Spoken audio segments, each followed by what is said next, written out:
All of this is happening as more fingerprinting emerges from the Clinton world. This time from former President Bill Clinton. Watch. I've never cast a vote I was prouder of. You know, I watched her work for 2 years. I watched her battle through that bogus email deal, be vindicated at the end when Secretary Powell came out. She fought through that. She fought through everything. And she prevailed against it all, but you know, then at the end we had the Russians and the FBI deal, but she couldn't prevail against that. Wow. The FBI deal that had all that 27 chain of emails with classified information, as we now know. Meanwhile, President-elect Donald Trump earlier today hit back at Bill Clinton after the former president in an earlier interview blamed FBI Director James Comey for his wife's loss and said Mr. Trump only knows how to appeal to, quote, angry white men. President-elect Trump tweeted this. Bill Clinton stated that I called him after the election. Wrong. He called me with a very nice congratulations. He doesn't know much, especially how to get people, even with an unlimited budget, out to vote in the vital swing states. And more. They focused on the wrong states. Steve, this is a lot. It is a lot. I mean, I would argue that I think Donald Trump is better off not engaging Bill Clinton on these things. The house is on fire, let it burn? Must feel good to do it, to make the point. I mean, he's right in the argument that he's making.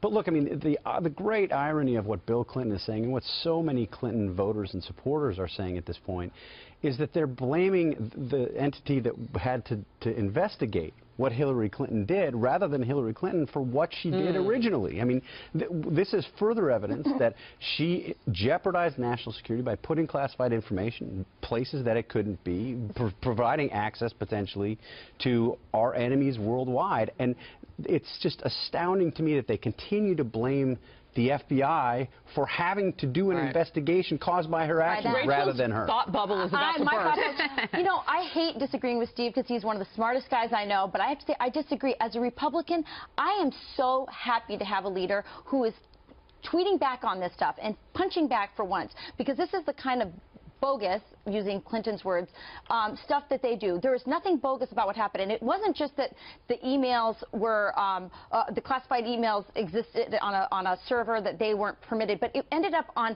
not just any laptop, the laptop of a huge weirdo who could have been extorted because of a pedophile. Yeah. And, I mean, this is serious stuff. So for Bill Clinton to go out and say bogus, good for Trump for fighting back, punching back, because we need to stop letting them get away with this I get crap. the argument. Donald Trump has 1,000 people who he could have make that argument for him. I would say that the things that we talked about, in the first half of the show are the things that Donald Trump should be focused on. He should be focused on Guantanamo. He should be focused on jihadism. But two things about what Rachel's saying. She's saying nobody with his bully pulpit, but remember who first brought up the idea that Anthony Weiner should never have been near any of that information. It was Donald Trump. Right. There was some foreshadowing there. And look, I think the Democratic Party, they're going to continue to try to find these various scapegoats as to why they lost. But I think what this highlights, and if the further mishandling of classified information, that all of Hillary Clinton's problems begin and end with her. I mean, it was her actions, the bleach bidding of tens of thousands of emails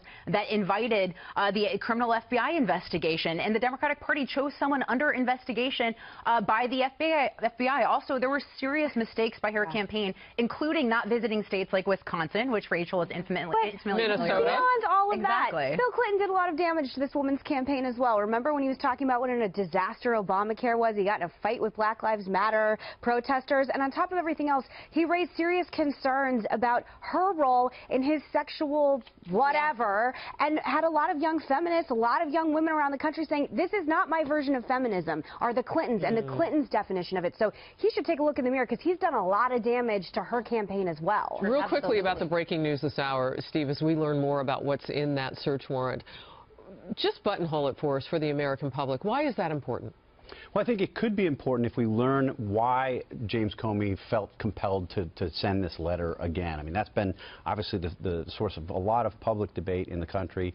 Certainly Democrats are trying to use that late letter right before the election. Decisive. I mean, it's not the case that caused the turn towards Donald Trump. The turn, you can actually look at the polling, started 4 days before the Comey letter. But I think it probably accelerated the turn. It's important to give people context about what exactly he was looking for. All right.